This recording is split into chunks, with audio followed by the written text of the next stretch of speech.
നമസ്കാരം, news prime മലയാളത്തിലേക്ക് സ്വാഗതം. മുഖ്യ തെരഞ്ഞെടുപ്പ് കമ്മീഷന്റെ വിഷയങ്ങൾ എങ്ങനെയാണ് കേന്ദ്ര സർക്കാർ ചർച്ച ചെയ്യുക എന്നുള്ളതാണ് പാർലമെന്ററി കാര്യ മന്ത്രിയായ കിരൺ റിജ്ജു ലോക്സഭയിലും അതുപോലെ തന്നെ പിന്നീട് രാജ്യസഭയിലും വിശദീകരണം നൽകുന്നത്. ഒന്ന് ആലോചിക്കണം, പാർലമെന്റിന്റെ ഇരുസഭകളും 5 ദിവസമായി സ്തംഭിപ്പിക്കുന്ന രീതിയിലാണ് പ്രതിപക്ഷം ഈ വിഷയം, അതായത് ബീഹാറിലെ സമഗ്ര വോട്ടർ പട്ടിക പരിഷ്കരണവുമായി ബന്ധപ്പെട്ട SIR ചട്ടങ്ങളെ പുറന്തള്ളിക്കൊണ്ട് പ്രതിപക്ഷം ഒന്നടങ്കം എത്തുന്നത്.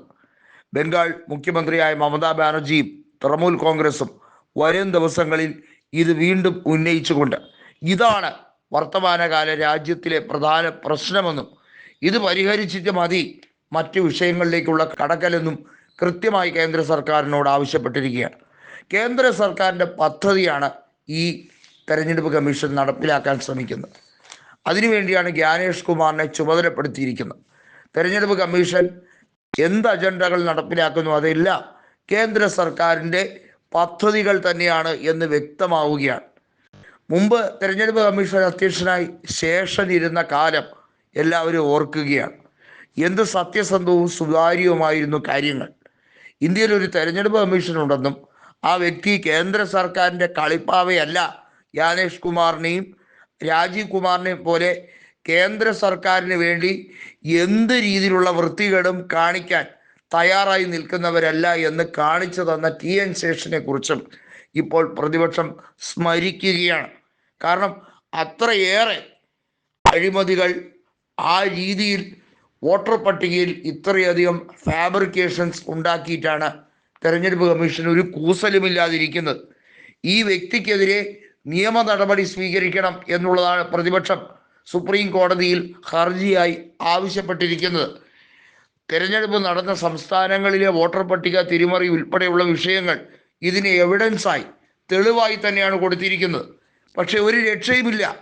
ഒന്ന് ആലോചിക്കണം, ബീഹാർ കഴിഞ്ഞാൽ ബംഗാളിലും ആസാമിലും കേരളത്തിലും തമിഴ്നാട്ടിലുമൊക്കെ ഇതിൻ്റെ വീണ്ടുമുള്ള ഇമിറ്റേഷൻസ് തന്നെയായിരിക്കും. അതായത് പല രീതിയിലും NRC പിൻവാതിലൂടെ നടപ്പിലാക്കി പലരെയും ഒഴിവാക്കി BJPയുടെ വ്യക്തമായ അജണ്ടകൾ നടപ്പിലാക്കുകയാണ്.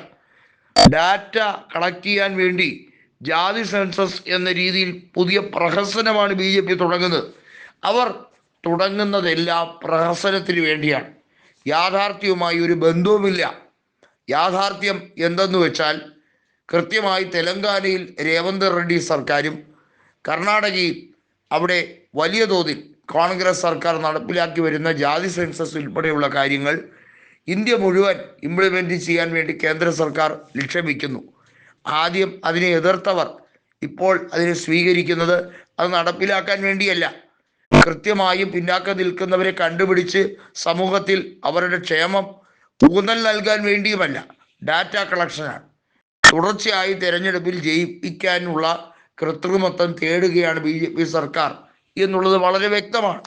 ഇവിടെയാണ് സഭ വീണ്ടും വീണ്ടും സ്തംഭിപ്പിക്കുന്ന ഒരു സാഹചര്യം ഉണ്ടാവുന്നത്.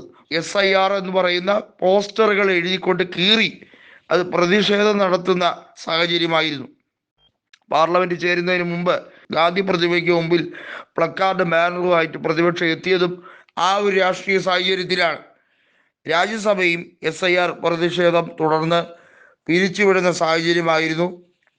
1980-89 കാലയളവിൽ ബൽറാം സാക്കർ സ്പീക്കറായിരുന്നപ്പോൾ തെരഞ്ഞെടുപ്പ് കമ്മീഷനുമായി ബന്ധപ്പെട്ട വിഷയം CPMന്റെ ബസുദേവ് ആചാര്യ അന്ന് ഉന്നയിച്ചപ്പോൾ തള്ളിക്കളഞ്ഞല്ലോ എന്ന് ചൂണ്ടിക്കാണിച്ചിട്ടാണ് വീണ്ടും തള്ളിക്കളഞ്ഞിരിക്കുന്നത്.